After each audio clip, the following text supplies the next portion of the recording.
Hello, and welcome to another episode of Advisory in Real Life. And talk about real life. We've got a real life accountant who's actually doing the internal work inside a company, y'all. Welcome to Cathy Pedroncelli, who is the VP of Finance at a family owned winery. In what area are you in, Cathy? I forgot. You're in Dry Creek? Dry Creek Valley, Sonoma County. Sonoma Yes. County, Northern. producing winery. And you guys have been around 95 years? Is 95 that right? or yes. Yeah. Actually, it's our Incredible. 96th and almost to 100. Yeah. Yeah. And a So it's family pretty exciting. business, and you're part of that. And now, so we're going to talk about your career path and trajectory. But you had your own bookkeeping business, right? Yes. Yes. For about 35 years or so, I had my And all of a bookkeeping sudden, the business. family reached out and said, we need you to help us. Yes. Yes. So came in and worked inside the winery. And so one of the things that I really want to focus on in our discussion is, first of all, getting the tools outside of a business and then having this insight and toolkit and then coming in and working inside a business. But I think it's really important for us accounting types to understand what really goes on inside a business. We have a perspective from the trial balance, right? We can look at the trial balance and the transactional flow, but much of the pain and suffering happens before it gets to the trial balance. And I just want to hear from you, your stories and your perspective. And I'm really excited to bring all the stuff that you have in your toolkit together and share it with the folks on LinkedIn Live. So yeah, thank you. great. Thank you for being here, Cathy. It was a pleasure to work with you. You went through a cohort.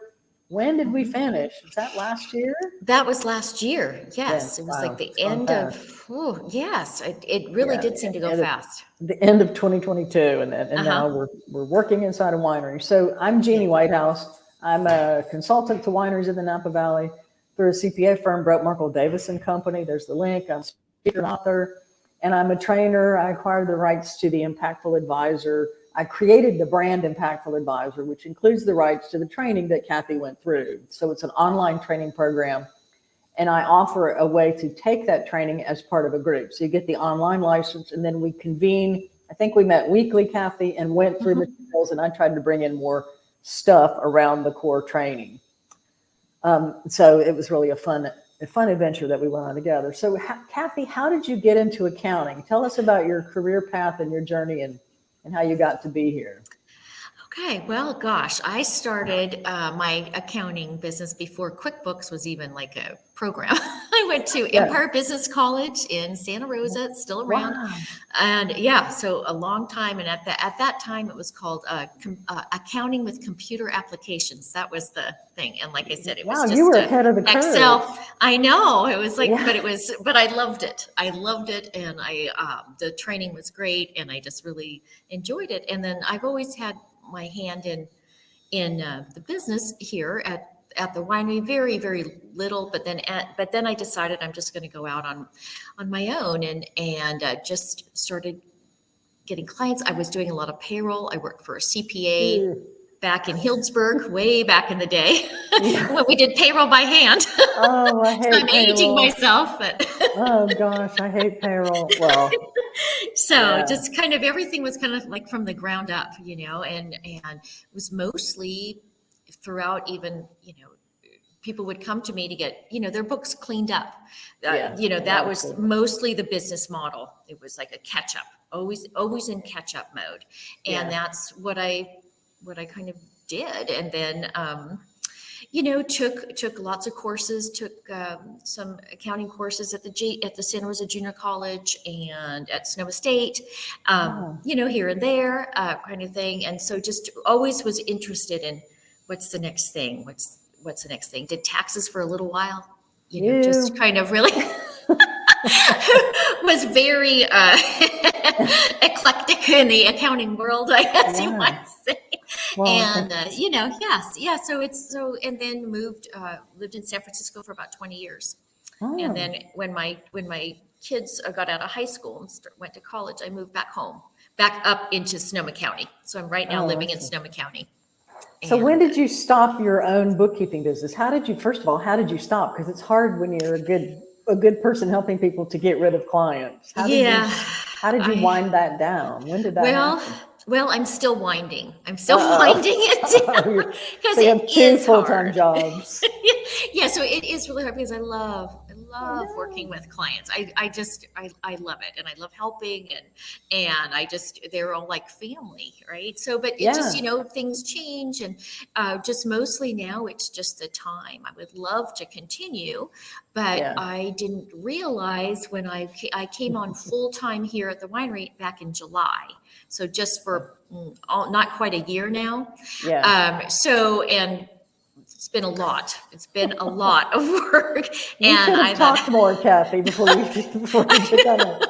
I could have told you. I know you Yeah. could have totally, and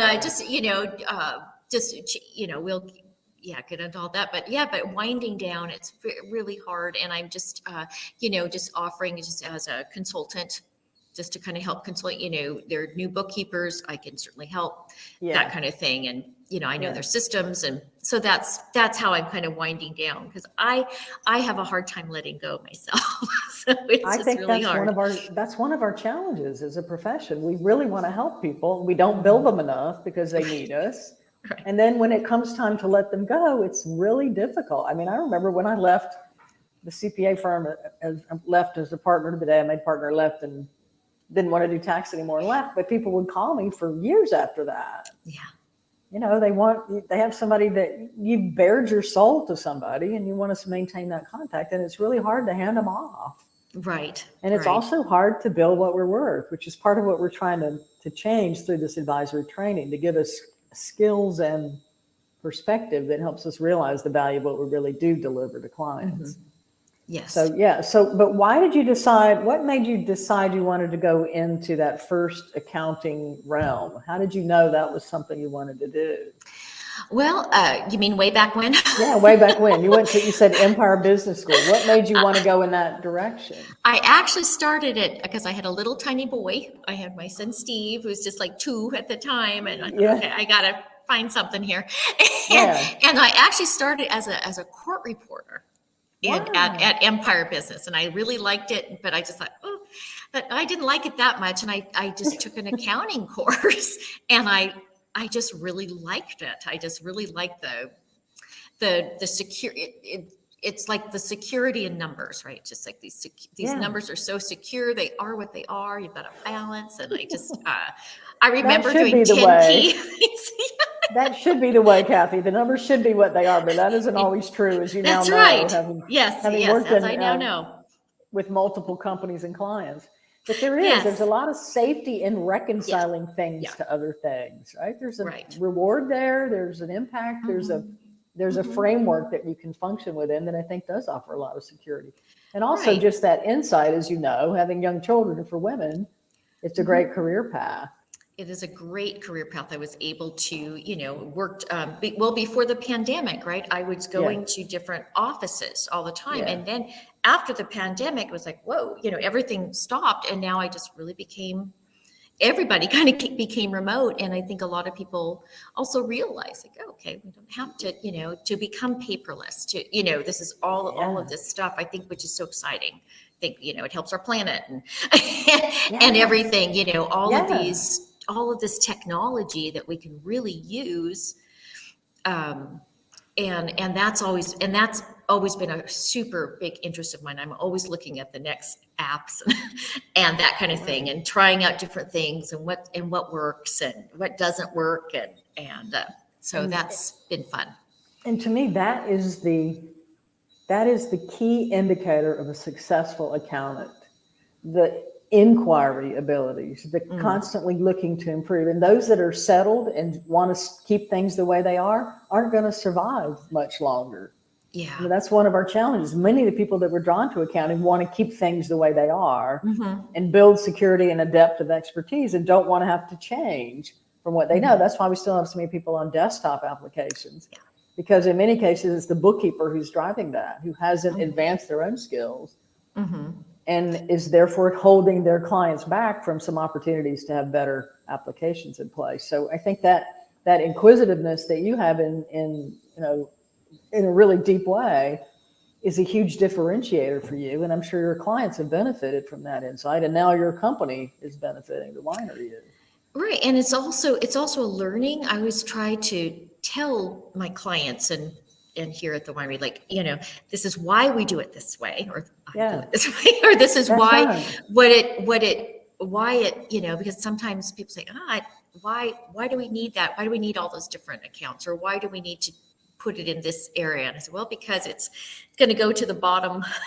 It flows through. And so there's Yeah. also that kind of awareness too. And I think a lot of people think, I've heard a lot of times, bookkeeping's so easy. Well, no, it's not if easy. it's good. Not if it's good. Right. Exactly. Yeah, Exactly. and I've created flowcharts. So I do a lot of training, as you know, Cathy, and I've created flowcharts that describe all the possibilities for a disbursement. So money goes out of a company and all the possible things that money could represent. It could be an asset investment. It could be a bill payment. It could be a deposit that we make to the power company. And when you diagram out all those permutations of what a single disbursement could be, it explains why we ask so many darn questions, right? And our constituents have no idea why we're bugging them about every check they write or every expense that they incur. But we want to make sure we're treating it correctly so we can get an accurate picture of the financial results, which again, they don't understand. So every component of what we do is a complete quagmire to most normal people. Right. And so this ability to translate in that way is a huge asset that you bring to that company and to your client work as well. But the interest in making it understandable, because many of us don't have time to tell people what this stuff means. And as a result, we aren't valued and we can't help them do things because they never have a chance to talk to us. Right. And if they do, they don't understand what we say. So Cathy, the equivalent of as a parent, when our kid says, why do I need to do that? And our answer is, because I said so. The equivalent in accounting is, why do I have to do all this coding, Cathy? And what's the answer? Because it's that, right? Because it's right. Right. And because I said so. Because I said so, exactly. We're still doing that. It's the only power that we could bring to the work that we do, right? Because I said so, you'll never understand, forget it. Right. Which is, by the way, what most of us do. We make people feel stupid. You don't understand that it's a complex thing that you wouldn't understand. Just do it because I said so. It's in the book. It's what I like. It's in the book, the GAAP book, the Bible of GAAP that we follow. Right. Okay, right. so, yeah, go ahead. I was just saying, there's like this good analogy too, like, like an auto shop, right? I think you probably even told me this analogy. The auto shop, you wouldn't just take your car in and say, here you go. You still want to know about it. And even though we're not going to work on our own car, we still need to know how it runs. And so that's kind of how I kind of approach it too. Well, also, if you think about medicine, you go in and they don't just remove all your organs. They try to explain what's happening. The good doctors do anyway. Yes. Some of them are just like us and don't explain it. You wouldn't understand. Just trust me, I'm going to fix you. Right. And then start ripping things out. So let's talk about this whole advisory. So how did you find the advisory training and what made you go in search of it? Or how did you find out this was a thing? Well, I had taken some classes from you at Sonoma State. And that's how I found you. That's how I found you. I forgot about Got on that. your, several years, a few years ago. Managing by the numbers and, that kind of thing. But I just was really always wanting to up my knowledge. And so I figure if I really know it, then it's going to be easier for me to explain, not just because I said so. So that's how I met you and liked what you talked about and you were preaching advisory back then too. And you've really got to know your numbers and the cash flow statement and this kind of thing. So I really liked that. And then I got on your list and read through some things and decided when you opened up that cohort that this is what I want to do. And at that time, I wasn't really thinking about going to the winery full time. I was thinking maybe just, more like part-time plus, and so but that's what I really wanted to do. I really wanted to get out of we call it level 1 and the level 5 advisory, really wanted to get out of that, the meat and potatoes almost and I wanted to get more to what really helps people. And what really helps. And so that's why I was just really interested in advisory and wanted to just get to that next level. It's fantastic. So I just have to take a moment and say hello to my dear friend, Seth Feinberg, who's just joined our chat. who was one of the first people in an accounting publication that ever interviewed me, I believe. And he's been at most of the major publications. He always does great things. He's a huge resource and a connector of humans to each other. So welcome, Seth, and everybody else who's on the live stream. And meet wonderful Cathy, who's living the dream inside a winery. So if you need wine, you need to check them out. We'll put the information up at the end. So thank you for joining us, Seth, and everyone else. So what is it about this program, do you think? Have you seen other programs, or had you looked at other programs, or what was uniquely interesting about this one? Well, QuickBooks has a lot of programs, right? But it's really general, really, really general. I mean, I don't think there's anything wrong with them, and you got to start somewhere. Yeah. But I just really like this one because it just kind of spoke to me of here's these steps. These are the steps you're going to take, and then you're going to build on it. It's just like how we do our jobs. Is you have to build the foundation, and I just really liked. I really liked that methodology that this level 5 was doing, because it builds. You can't go to the next level and rather than just here's some numbers, but you have to make sure that they're right. You have to make sure that their category is right. You have to make sure that you have the right ones. And it's always been a struggle, I think, just like what we talked about. And so that just kind of really spoke to me, and that it was slow and it was building on each week, and really like the live calls and that kind of thing. And so it just really got a lot out of it. The group dynamic adds a lot, I think. Hearing from other people, hearing their perspectives, hearing their stories. It's a really fun opportunity, I think, for all of us to be together and to really see different sides of this issue. Definitely love the group. You meet new people from all over, and that was really, really nice. And somebody might have a suggestion, and I really liked all that. And I believe also in the support, the support of the community. Yeah, it makes a big difference. And that's one of the reasons that I launched the Impactful Advisor. So I found these tools early in my career. Think about the time I knew Seth. I first met Seth when I was at Navision Software, I believe. But shortly after that, I started speaking. I found this methodology that Edie Osborne was doing at the time. And I took live training and got the certification, and then proceeded to kind of bring technology into the training classes she was doing. And I would present over the years for a long time. But I started speaking about this concept at that point. And she, in 2018, decided she didn't want to be on the road anymore and speaking about this program. And so I helped her take it online. And then we kept getting requests for more support. And Edie didn't want to do that. She wanted to, put it out and give it to people, and really packaged it in a way that it can stand alone. I mean, it has great videos. She gives you a real hands-on walk back. Oh, it was ACPAC, Seth. Thank you, not the vision. I can't, my logo shirt's crossed up sometimes. I've went through several different companies. But so the training online is a complete package, but you still want to ask questions, and you want to have dialogue around it. And you also want to bring in new things as they occur in the environment. So people kept reaching out to me because I would talk about it for support, and I didn't have a mechanism to really do that, or the rights to do it.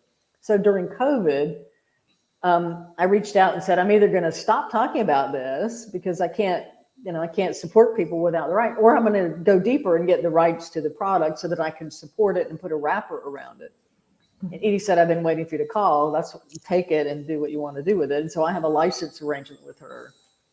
And so it's really been fun. And first of all, I thought, well, nobody needs me to do anything because that stuff is great. I mean, you could just go through it on your own. And so I launched the first cohort kind of going, we'll see if anybody cares or if this works. And I got a lot of feedback that this helps. And first of all, just because of the accountability, right, Cathy? Because I got to show up every week and have done the work. Mm-hmm. So even if I just sat there and stared at you, that would help.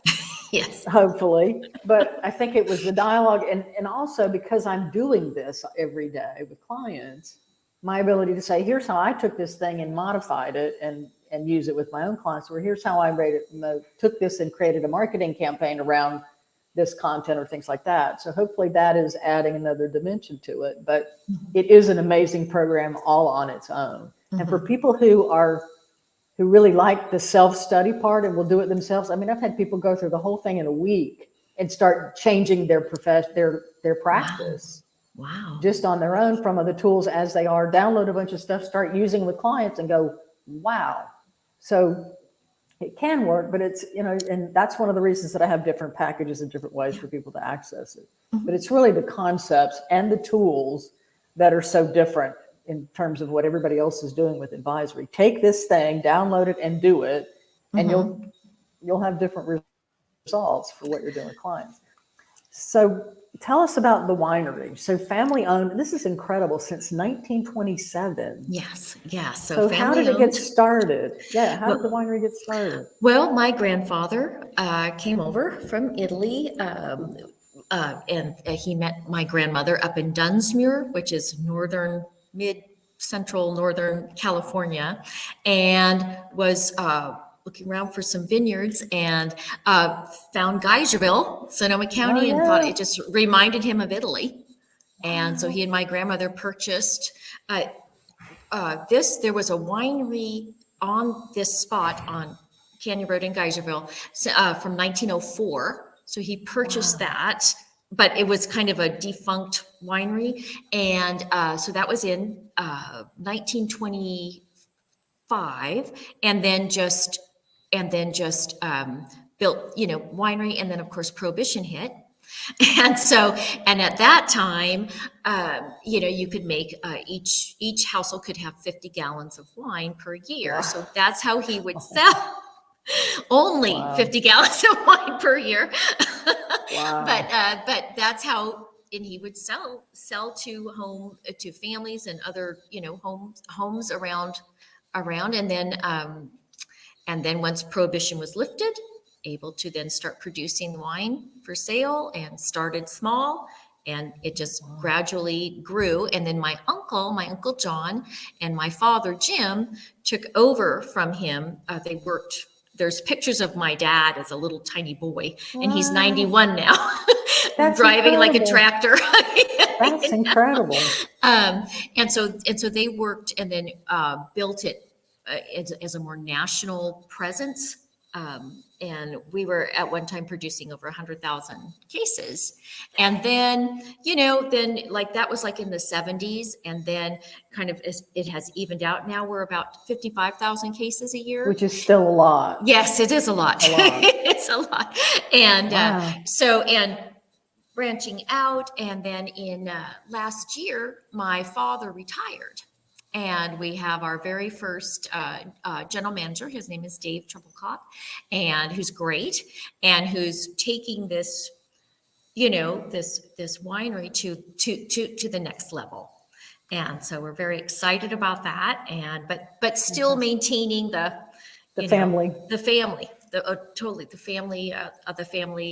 theme and the dynamic and everything. So it's very exciting. So this is one of the things that's going on in the wine industry right now, from Napa Valley and this whole sort of California area, and I think across the industry, and also, California is very heavily wine oriented. It has been for a long time, where you see generations realizing that they need a skill set that's not in the family, or there's nobody in the family that wants to apply that skill set into the winery. And so we bring in for the first time a non-family member at some level on the executive team, and it is an adjustment for everyone. Yes. That person, and for the family who's used to having, operating it kind of like we make decisions at the dinner table and things like that. So bringing in more structure is often a challenge. So it's a really cool thing that you have an external GM, but that you're in there in that VP finance position to represent the family. And I'm sure there are other family members on the team. Yes. My sister Julie does the sales, and she does the marketing. And then my brother-in-law Lance is married to my sister Lisa. He handles all the vineyard and operations. So it's still very much a family. So all the critical operational things are spread across family members. So that's a really cool concept. But that's great. Yeah. So what kind of wine, for those of you who are thirsty now? What kind of wine are you producing? Zinfandel. We have a great Zinfandel. So our mother clone Zinfandel is probably one of our more popular wines. We've made a Zinfandel rosé, which is, you'll see a lot of it out in, probably starting about now, the spring, summer. It's delicious. We've made one for every vintage, I think, since 1950. And That's the yeah, history is so amazing. yeah, Goes and back just so at a far. Zinfandel because that's what just grows so well. And Oh, yeah. Cabernet Sauvignon is very good, and also our Sauvignon Blanc has just That's a been biggie too. The it's whites, big, it's the really whites big. and the red. And as an accountant, we like the whites and the rosés because those go to market faster and we don't have to type as much capital. So Kathy knows that we That's accountants right. love to see a white in addition to those cabs that take a lot Yes, longer to turn into great wine. So absolutely. fantastic. Fantastic. So here you are with this training, and it's training designed to teach external accountants to be advisors. So how do you take these tools, and do they make sense if you're working inside a company? How do they change what you do as an internal accountant? Well, like within this past year and a half, we've really started asking those questions, asking the foundational questions, like what's going on? What do we want to change? Where do we see us? You have the scope assessment, which is super, the financial and who is our customer, just all of those questions. It's, to give that broad outlook. We had done that, but Yeah. never as such a focused way to like, okay, where are we going here? Where are we? Yeah. And That where are we helps. going? Right. Yeah. And so discovered, and part of the level one or step one is analyzing the chart of accounts and the systems. And I just, Yeah. I discovered, had kind of realized it way back, but we need to up our systems. We need to get our chart of accounts more in line with what we're doing now. And So yeah, you were looking for some systems, as I recall. Have yes, you found some new systems that you're yeah. implementing? Yes. So this So, company called Ecos, it's a new yes. company. They did a lot of breweries. Craft beverage is And their big thing. Also yeah, in the wine space. Yeah. right. So they're really working hard to get in the wine space. And I like them because it's It's they small. connect. Yeah. They're smaller. They connect with, they handle the sales, the production, and the invoicing and that kind of thing. And then it connects with QuickBooks very seamlessly. And then at the Yes. same time, we're also changing our POS system. So we Oh, Lordy. have a lot going on. So what Just to kind POS of bring it up. system? Yeah, what POS? We're using Commerce 7. Yeah, which is heavily used in the industry. Yes, So a lot of yes. people that know that product. So that's a great solution. And that's really, because again, one of those questions was how do we reach our customers? What customers do we attract? Who's been buying? How can we reach out and help them better, service them? Do they want to know about all the sales, or do they want to just get, in the wine club, what kind of wine clubs they like? Yeah.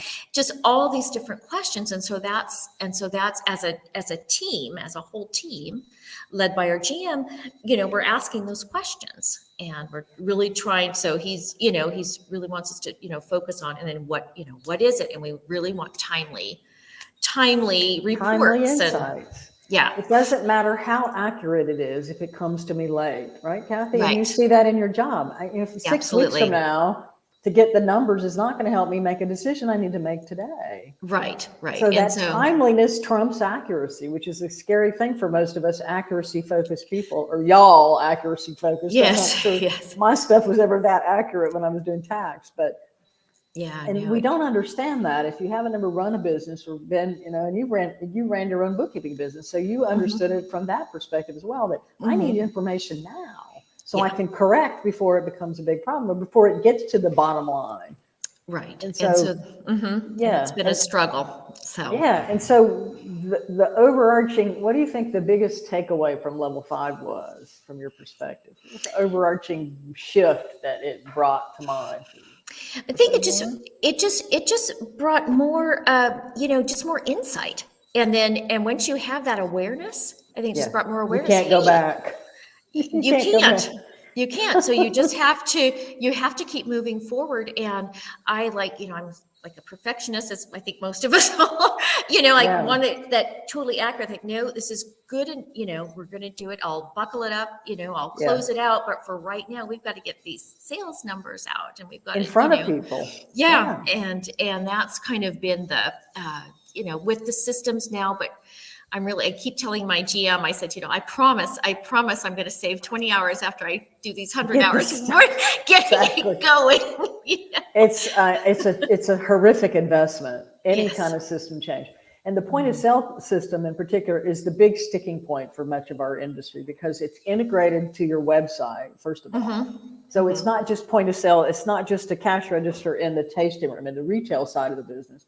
It is also integrated to the e-commerce. So all the web sales, typically, most people do it that way. Some people have different systems, and also you have this wine club component, which is a completely different animal. And you have to be able to manage all three of those and manage the connection to the marketing image on the front end, and then have all this stuff happening correctly on the back end. Plus, then you've got to deal with payment gateways, and then you've got to figure out how to record the transactions in accounting, right, Cathy? So there's this whole volume of chaos that goes on around that.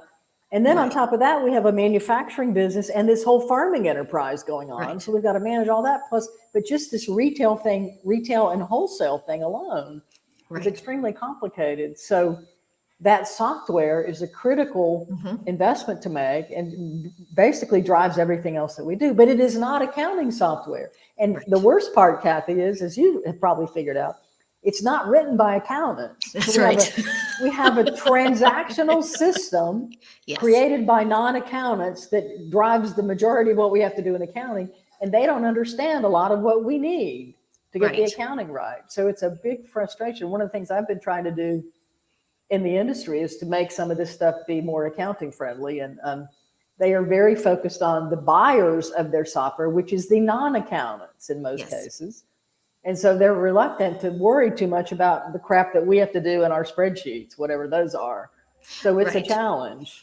But there's progress. And Ecos is a really new player in the wine industry. And as a result, I think they really are focused on personal connections and being small enough to be somebody on the other end of a phone and not going through a big chain to get to somebody and all of that. So I think they have a real opportunity to make an impact. So there's some great tools on the inventory side. Yes. In addition to Ecos, there's Ventrace and Innovent, which help wineries manage the cost side of the bulk wine, which is a huge issue in itself.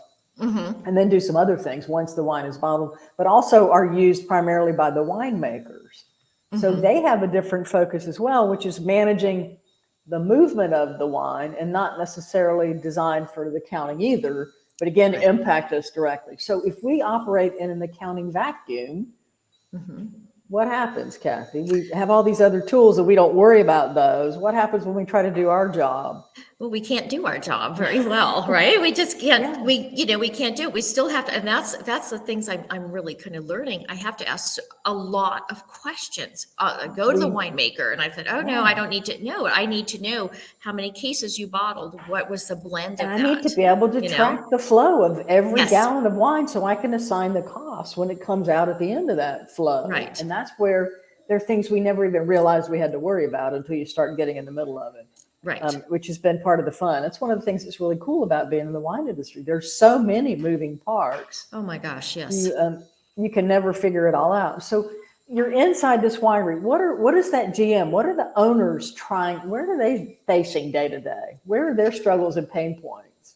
Well, the struggles right now are the sales, right? So it's just getting the name out, getting this, getting the image out. There's a lot of competition out there. There's a lot of great wines, great wineries, and some have been around a long time too. So, and so it's just being fresh and having, new, we went through a new label, which is really exciting. It was 11 years, our last label change was 11 years ago. Wow. Needed to do a new label because, you've got to keep out. And then it was more, at the marketing aspect of it too. So that was exciting and just more, and then also how to draw people, more people. Because the marketplace is changing. Yes.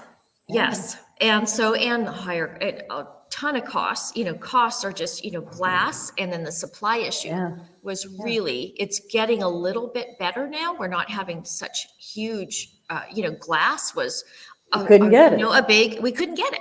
And so then the costs go up, and then the cost of your wine goes up, and then you're like, oh, then you have to pass that on, and then how much, and so it's just, that I think would have to be the challenge. It's just the increased cost, labor as well. I think it's loosening up a little bit now. That's what I've heard. We hope. I hope so. Yeah.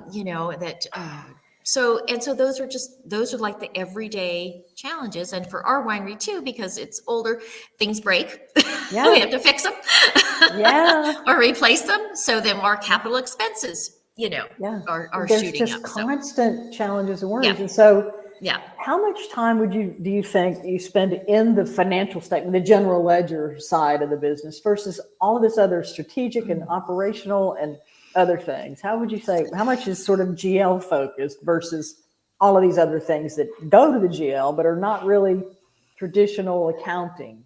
Gosh, I wish I could spend more time in the GL actually. Yeah, you're not. It's all this other stuff. The payables and all this. Yeah. I would say, gosh, maybe 20% of my day, and 80% is probably just spent, out gathering information or seeing what's going on, and insights and asking meetings. Questions and helping and implementing a system, which is a full-time job. So you have 6 full-time jobs when you're an internal accountant in any company.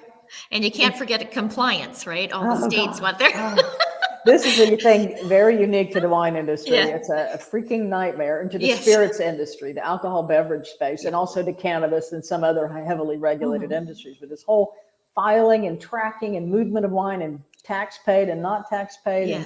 And every state, in addition to different sales tax rules, we have all kinds of different licensing rules and compliance reports and all that stuff. Oh yeah. And so lots of complexity. And I just wanted to mention that when you were talking about competition, that Seth shared in the comments that now there's orange wine. So you have a new competitor, not just grape wine to worry about, but there's all kinds of wine in every state in the union and every country. They have ice wine, and there's orange wine, and there's peach wine in Georgia, y'all. And, so everybody's in the space, but also the buying market has changed dramatically over time. We had a big surge during COVID because y'all were drinking a lot because you were home and depressed, right? And now a lot of that is backed off. People are getting out and about, and there's cocktails and there's more cannabis in our space. And so it's a very unique marketplace we have to worry about. So one of the things we talk about in level 5 is this scope grid that you've mentioned. It's in the dollar sign in scope is for financial, and then customers, operations, people we got to worry about, and then the end in mind, the clear ending objective of where we're trying to take the company. Do you think that was clearly defined when you came on board, where we're trying to take this winery, or with the transition, do you think that was something you had to revisit? We had to revisit that. Where are we going? Where do we want to go? And can we do it? So we had to revisit all of that and really get a clear picture. Okay, this is our, we have what we call a 10-year plan. Well, now we're thinking, well, maybe it should be a 12-year plan. Push that out a little bit, huh? So, we've, and just trying to see, and then and you're constantly revisiting. We're, working on our budget now for next fiscal year, and, we're constantly, what's going to happen. And that's the thing with a farming based commodity. You can't predict. You can't. I mean, in the last few years, it's, you just roll the dice. I would say it's been the last 16 years since I've been working with wineries. Every year has been some weirdo thing that we never could have predicted. And that's farming, right? That's the amazing thing to me about people that have done this for as long as you all have, is imagine how many crazy wacko things you had to overcome. A new pest appears, a new virus shows up, a new rootstock is required to protect against this, prohibition. I mean, all kinds of stuff.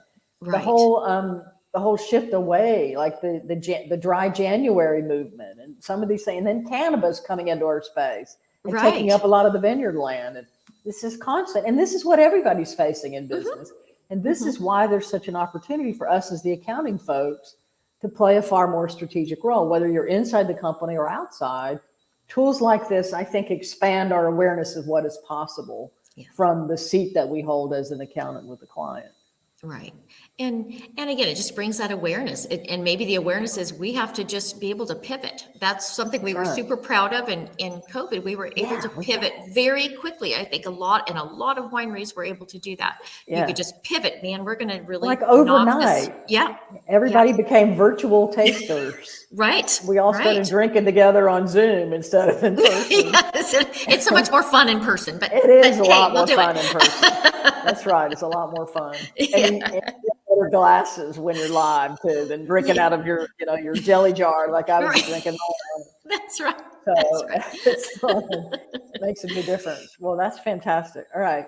So I'm just going to talk quickly. So anything else? So this is how the training looks. This is the online training. It's not telling you a whole lot, but it's broken down into modules. That's what Cathy went through on her own. And then you download tools and documents, and here's what to do when you're sitting across from a client. And I have, again, the rights to this, and then I put other things around it, and I sell the licenses through my website. And then I have different levels of training. I have do it yourself, which is where you just get the rights, you get the license, I give you a login, you go on and do it at your own pace. And again, there are videos that give you conceptual training. There are tutorials for documents. You just download a bunch of documents and then you can go out and do customer service. And there's also a sort of hybrid model where you can do it yourself, take the training, and then join me for a public group monthly webinar. That's a DIY plus option. And then I have these cohorts that Cathy was a member of, where we meet for 6 months weekly during that original full-blown cohort. And we have assignments every week. And then I bring in stuff and talk about it and try to help coach people through the materials that we learned. I add disc training and also talk about marketing ideas. And then I do individual firm training as well, which we can talk about if there's a firm that's interested directly. You're interested in advisory, I'm starting, I think, probably one of the last cohorts, one of only a few cohorts I'm going to do this year. When Cathy was doing it, I think I had 5 or 6 going on at once, and it was insane. And so I'm doing a 5-5-5 that launches on May 5th, 23, 3 5s in that day, which I love. 2 3s adds up to 5. And so May 5th, we'll do the kickoff for that. And so I'd love to have anybody that's interested, reach out to me and find out about signing up for that. There's the link. And then I also have a newsletter that I send out. So Cathy, is there anything else you think people would want to know about the advisory or working with wineries or making the shift from having a bunch of clients to focus? Even though I think what people want to know, Cathy, is when do you have time to sleep? You're doing a Not, full-time not a winery lot. job and then trying to help these other clients.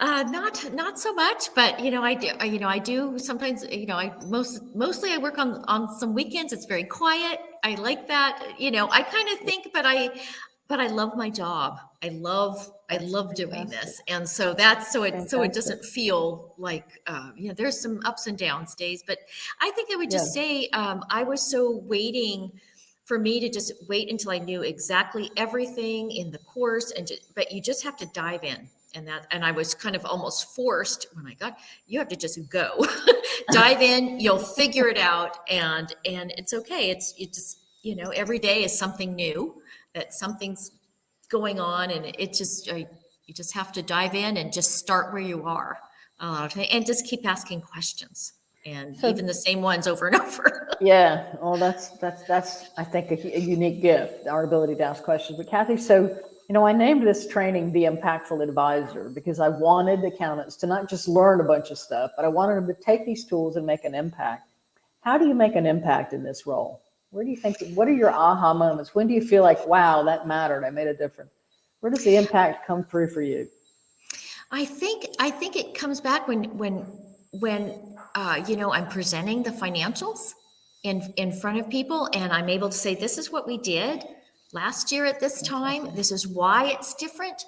This is what we can do next time, or this is what this is just. And I think that's when we're going, oh, okay, okay, and then it gets people excited. It's amazing how when people can understand what it is you're talking about and the impact of what they can do themselves, how motivating that is. And that's one of the reasons that I love doing this work too. It's been able to empower those people in the front lines so that they realize how much they contribute to what we're doing overall as a company. And I think that's the real opportunity for us as accountants, is to help those people feel more of a connection to their organization and those results. So Right. Cathy, it's such an honor to have you here. Oh, You're a thanks, true Jeannie. treasure. You're a light. Your family is so lucky you were born into that family with, Okay. with these skills. And Oh, hopefully thank you. they won't kill you in your chair from You're working yourself to death. right. And No, it's good. thank you for sharing your perspective, your insights. It was an honor to work with you in the training. And anytime I can help you do anything, please reach out. And I will. I thank you so very much. Go back and keep making great wine. We need more wine in the world, Yes, y'all. we do. And you can Thanks reach so much, Jeannie. and you can reach Cathy at Pedroncelli.com. Yeah. And that's Cathy. You see your name there. You can reach Yeah. me on these websites, or Jeannie at evenanerd.com, or any of those sites. Happy to And so help. with that, we're going to end the broadcast. Thank you all. Okay. Seth, thank you again for showing up here. It's an honor to see your name and to see that you're here. So everybody take care of yourselves and have a great rest of the week. Bye-bye.